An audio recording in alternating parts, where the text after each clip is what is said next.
Media के इस्तेमाल के नामुनासिब औकात कौन से हैं?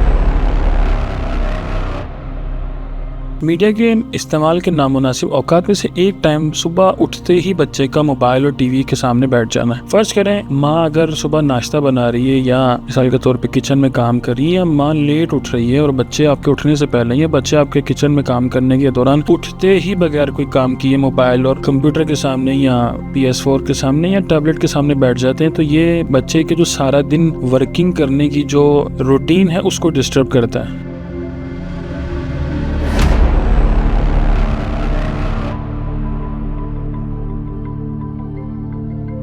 बच्चा नॉर्मल पहले ज़माने में ये होता था, बच्चे उठते थे, फर्ज करें सुबह उठ के मसलन नमाज के बाद कुरान पढ़ना, कोई फिज़िकल एक्टिविटी करना, खेलना कूदना, मसलन नॉर्मल छुट्टियों के अंदर ये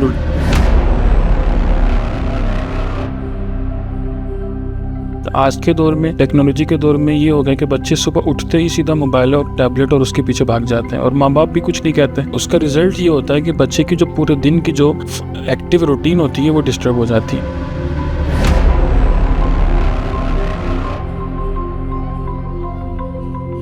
कोशिश ये करें सुबह उठते ही बच्चे को मोबाइल या टैबलेट या PS4 के सामने ना बैठने दें। उनके हाथ में मीडिया की कोई भी टूल है उसके सामने ना उसको आने दें। उसकी वजह से उसकी पूरे दिन की जो रूटीन डिस्टर्ब हो जाएगी और बच्चा आपका हशाश बशाश नहीं रह पाएगा। अगर उसने स्कूल जाना है और उसने उठते ही सुबह मोबाइल और टैबलेट और ये चीज़ें देखी होंगी, यूज़ किया होगा, तो स्कूल के अंदर वो हशाश बजा नहीं रहेगा।